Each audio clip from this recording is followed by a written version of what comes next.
Hello and welcome to Virtual Mini Challenge 2. I'm Ryan Callan and here are the highlights from the second race of the opening round from Curitiba. It was Chris Butcher who took pole position ahead of his teammate Robert Wiesenmuller in a reverse of the first qualifying session, while the second row was made up of Kilo and Allenson. That big rivalry will be reignited in race 2. Third row was made up of Icecott Racing, Ely and Strachan, while 7th and 8th was Sorensen and Tveit. 5th row Malizewski and Fernandez. 6th row Zafio and Hulm, while the 7th row was Hughes and Dark, and 15th and 16th went to Mogerson and Johnson. There was drama before the race even began, however, as Zafio became the first driver in TPS history to crash out on the formation lap of a race, and so the field got underway without him, and everyone seemed to get away well. That is until the first turn where Mogerson completely missed his braking point for the first turn, slamming into the back of Chris Dark, who also made contact with Hull while he was spinning. 2 retirements out of 2 for Chris Dark, while the rest of the field did very well to avoid any more carnage. Round the hairpin for the first time, Allenson slotting past Kilo, while into the first turn for the second time, it was Ely who was slithering down the inside of Wiesenmuller. This time Ely was a joker in the pack between the two THR red drivers. Wiesenmuller fought back though, getting very, very close, while fellow THR driver Malizewski completely missed his braking point into turn 1. More woes at the first complex for the Polish driver. This excursion would cost him many, many positions. Lap 2 and turn 4. Forward Strachan as Kilo slots down the inside of Allenson, while into the hairpin for the second time, Di Carvalho once again making himself acquainted with the back of Johnson's car. This time no harm done. Allenson defends at the end of lap 2 into the final turn. Strachan on the outside, and Sorensen wanted a piece of the action as well, but managed to make their way through unscathed. And as they come down to the first complex for the third time, it was 3 wide in behind, Sorensen fending off both Tveit and Strachan, while Kilo managed to fend off the whole group. Sorensen got a great run off the complex, was down the inside of both Strachan and Allenson before Tveit came in far too hot and shoved Sorensen into the gravel. The young Norwegian will lose most of his ill-gotten gains going up the hill, however.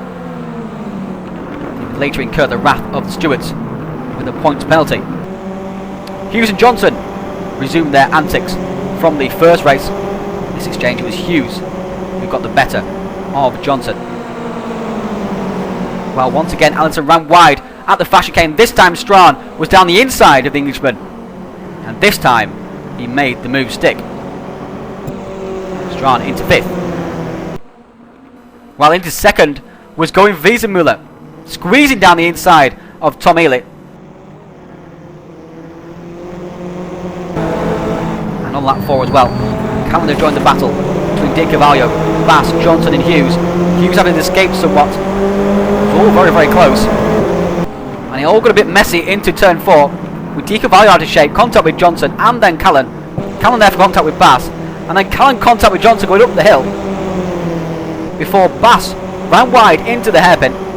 Callan cut back up the inside of the Scotsman, while Johnson cut up the inside of both of them and took both positions in a great move, while Bass just about held onto the car after more attentions from Di Carvalho. Lap 5, and Callan down the inside of Johnson. Johnson bumps over the curbs and loses the position to both Callan and Bass. In the background of the Johnson-Callan battle, Sorensen and Di Carvalho clashed, and they clashed once again coming up the hill. Both of them into the barrier, very hard indeed. That incident would see both of them retire from the race. Lap 5, and Erik Tveit was rudely pushing his way past Dan Allenson.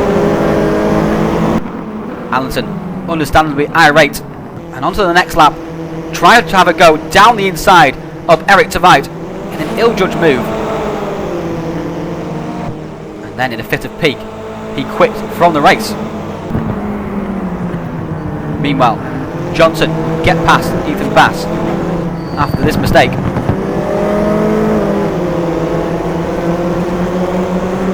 And on lap 7, the leaders were very close. Butcher leading from Wiesenmuller and Ely.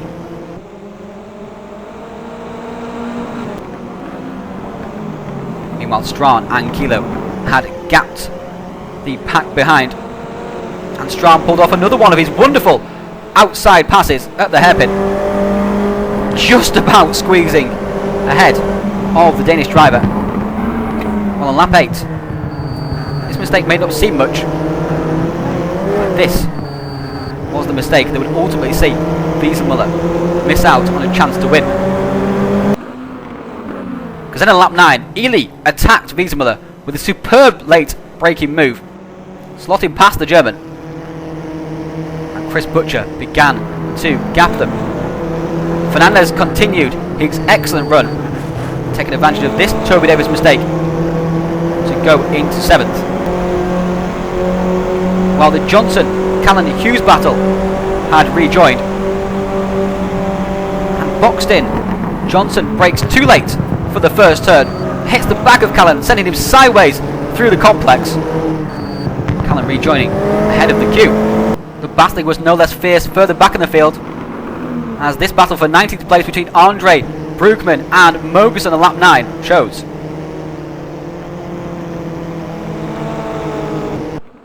Meanwhile, on lap 10, Wiesenmüller back down the inside of Ely. Chris Butcher loving the battling. And then lap 11, it was a reverse fixture. Ely back down the inside of Wiesenmüller.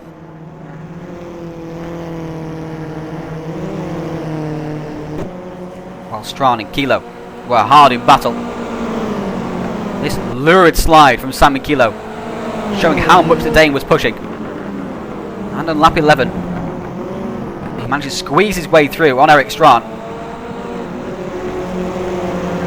But as they head into the fast chicane, Strawn touches the back of Kilo, pushes him wide, costing Kilo the position.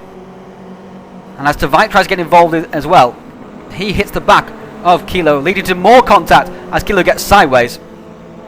Erik Tveit ceded the position. Wiesenmüller once again back past Tom Ely.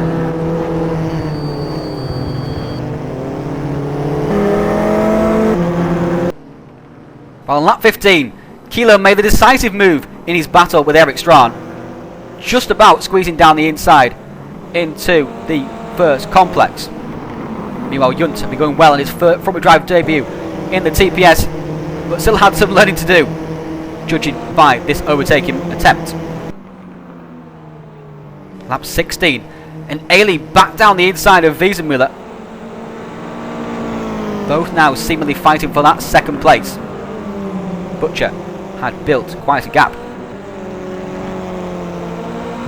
Going on to the lap also, Callan had caught Toby Davis for 8th place. Slithering down the inside of the THR co-owner.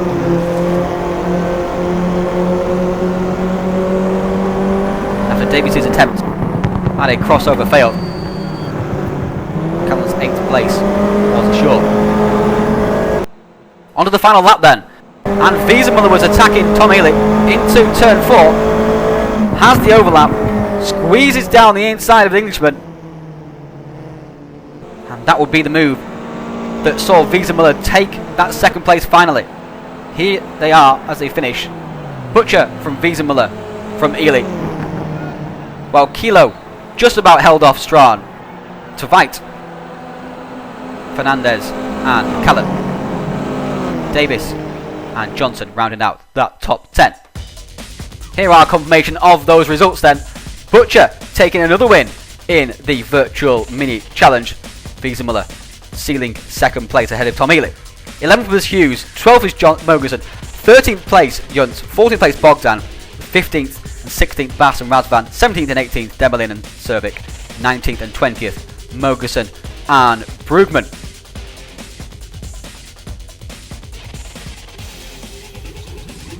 Here are the championship standings then after the opening round. And in Wiesenmüller, courtesy of his first and second place, who takes the top step as of now. Third, joint, were the two ice-cold racing drivers of Strawn and Ely, while 5th place Kilo, 6th Fernandez, 7th Tveit, 8th Jimmy Hughes. GHR Red had a great lead in the Teams Championship, while the next race will be live on the 5th of April.